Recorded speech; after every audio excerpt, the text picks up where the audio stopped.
Hello, good afternoon, and welcome to another edition of The Good, the Bad, the Ugly, the Juice Review Show, brought to you by the Department of Inhaled Vapours.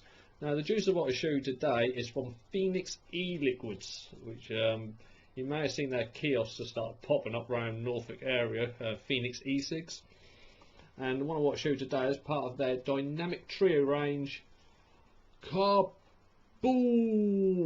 which apparently is the legal way I've got to say it. Just like to stress for the record, any opinions heard or expressed during this review are mine and mine alone. Please also note that individual setups and tastes will affect what you get from the liquid. I am not being paid by the company to do this review. I have paid for the juice myself. Now, what do we always start with? Bottle safety, bottle labels. Doesn't score highly on this at all, right? Oh yeah, as standard, as industry standard, we've got the childproof lid. That's it. Too far, so good. Labels let this down so much. Labels let this down in such a way that technically, and I think legally, this can't be sold in Europe. For one, it's an obvious one. On no part of this label, at any point, does it say not for sale to minors, not for sale to any person under the age of 18. And it hasn't got the little warning thing with the 18 cross date on it.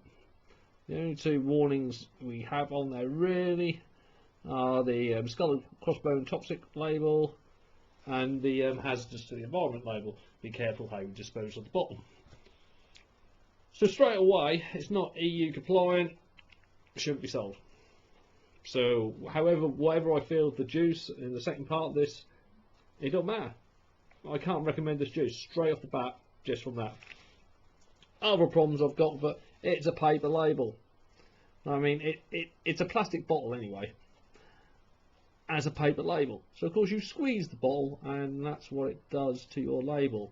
It makes it look sauce. And also paper labels and all these photocopied stuff that comes out, they fade, they disintegrate. You get them a little bit wet, you can just rub them off like this. It's just not good enough. We have got a little warning on here, made in the UK, made in the UK, using pharmaceutical grade nicotine, food flavourings PG and VG, contains nicotine. Toxic if swallowed, very toxic in contact with the skin. Yet not 3 milligrams, it's not. I'm not being funny. You can put a bit on that, wipe it off. You're not suddenly going to have a blistering red sore disintegrating finger.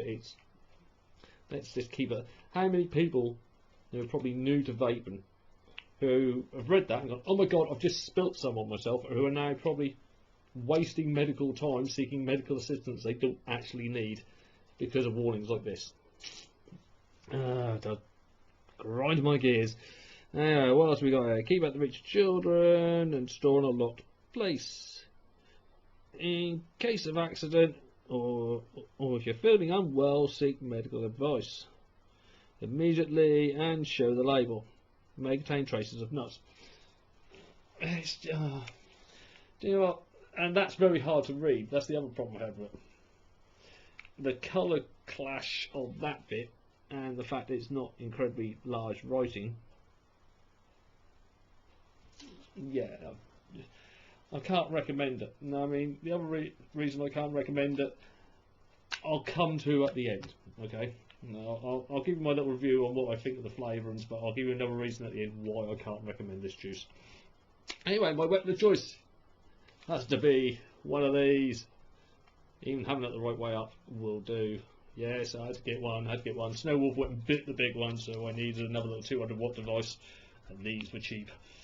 Also on top of that we have got the Mutant XV2, and that's dual coil to, if I remember rightly, 0.24? Yep, 0.24. But what does the juice taste like? Well, let's have a little go-y.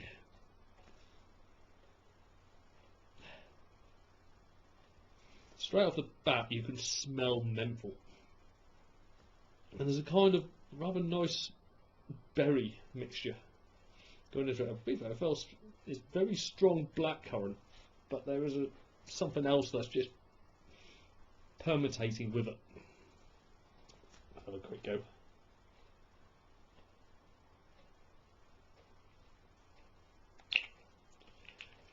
Right, now this is 3 milligrams and it's a max VG. Max VG is starting to annoy me. Just put the ratio. Alright. A lot of companies are hiding behind max VG because they think that will sell their product. Just like putting premium on your juice or gourmet on your juice. Let us be the decider of that. Let us give you that title. Let us give you that label. Right? As soon as you start putting on yourself, and everyone, 80% of the companies out there are now putting gourmet, premier, premium, and you're not. So let's just get this sorted out a bit here, along with this max VG crap. Put your ratio on the bottle. Let us decide. I'll be fair, when I went and did that then, it probably was about 70-30. We'll see what we get with the vapor production, but it did come out more like 70-30. Right, we're going to start off with... Ooh, that's a bit high.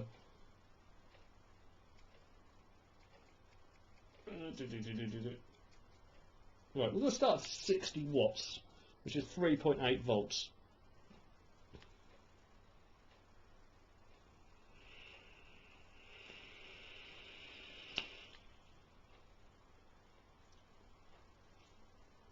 Good. Well, I'll be fair, I might change that to an 80-20.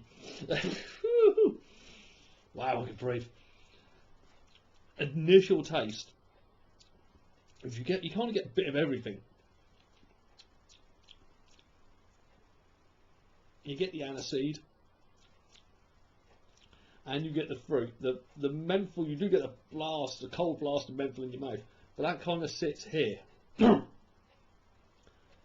Fruit hit, there is a little bit of a fruit hit, but I'm putting that mainly down to the menthol. Exhale seems to be where the fruitiness really comes out. As you breathe out, you get the cold blast of the menthol that's still sitting in your throat, and still is. And it kind of washes over the fruity taste that's left on your tongue. It's not altogether unpleasant, it's really quite nice.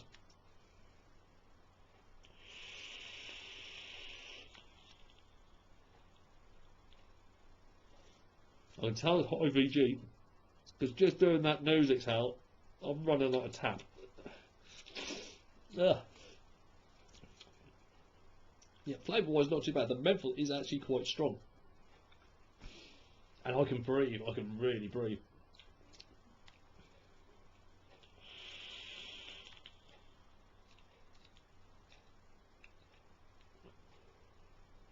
So, definitely blackcurrant. There's a very strong blackcurrant actually that does come through. It does sit nicely in the mouth for the whole duration of it. The aniseed part of it doesn't seem to last very long. I think it's mainly because the menthol then obliterates it. As soon as that menthol really kicks in and comes into play, it obliterates the aniseed.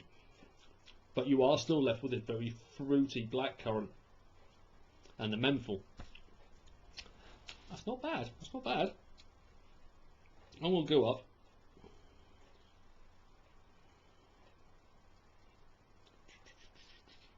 Ooh, look that way.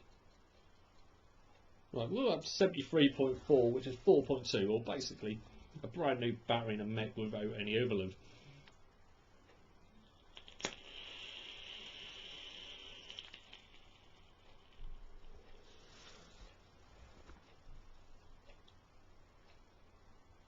Right, the aniseed is less. The aniseed seems to have been kind of obliterated by the menthol.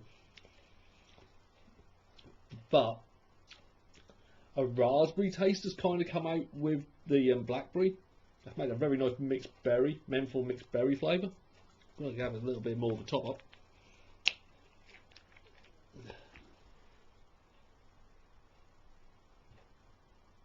Yeah, that's more 70-30, but it's behaving like an 80-20. Actually, to be fair, it looks more 60-40 as it drips out. But the room is a little bit warm. And as we all know, that does kind of thin out VG.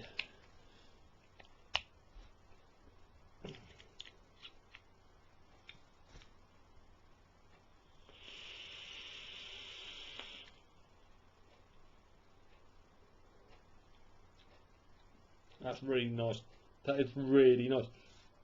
Just wish the aniseed could have held on a bit, but the aniseed really doesn't like the temperature in this juice. and it's mainly because the menthol is just reacting so much. I've got such an icy feeling in the back of my throat now. It's not unpleasant. It really is quite nice. And like I said, now with that raspberry adding in with the blackcurrant,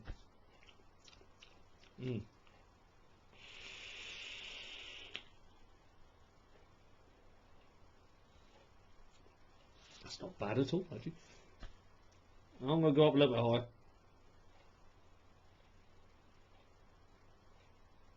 Right, we're going to go up to 84 watts now, and that's like 4.5 volts.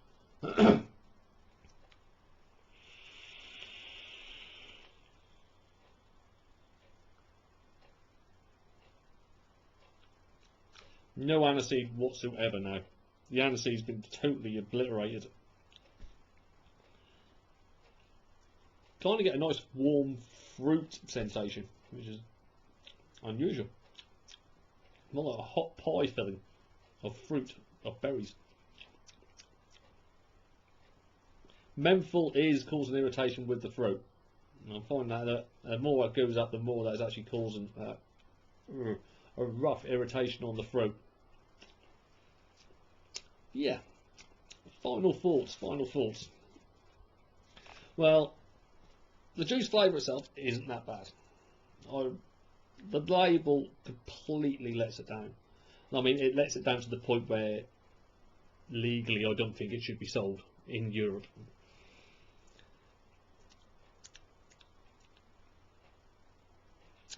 Is another problem with this juice. Another reason. Now, this is a UK made juice. Right? I forgot to show you this earlier. Look, two little symbols there. The top one with the flag in the circle, that is basically made in UK, so that's fair enough. And the bottom sign is that this juice has been lab tested, which is good. All juices should be lab tested nowadays. My apologies to any of the smaller companies that maybe can't afford it, but it's something that's got to be done. But it's the price. I mean, alright, how much would you expect to pay for 30 mils of UK juice? Well, this was £15.99. Now, I'm not being funny, that's what I pay for 30 mils of American juice, not UK juice. I was expecting maybe a tenner at the most. So £15.99 for a, yeah, it's an alright flavour, it's an okay flavour, but in a totally, I mean, they haven't even got the excuse that they're Americans and why they haven't got EU compliant labels on it. So I mean, on that one, unfortunately, I cannot recommend that juice to absolutely anyone. I mean, if they change their labels, I'd change my outcome to this review. But they've got 5 months to do it. Oh, I can't see them doing it somehow. Which kind of hate to leave this review on a bummer, but that's the end of the review, everybody. If you have enjoyed what you've watched today, please like, share, comment, and of course subscribe to the channel. And I shall be back with quite a few more reviews this week. I've got a backlog that I've got to catch up with. They all came at once. So throughout this week and next, yeah, expect to see a few more of me. So on behalf of myself, Darren Stone, head of the Department of Inhaled Vapours, I wish you all a very Merry Christmas. Who's been on the alcohol? Me. And a Happy New Year. See you all later, people.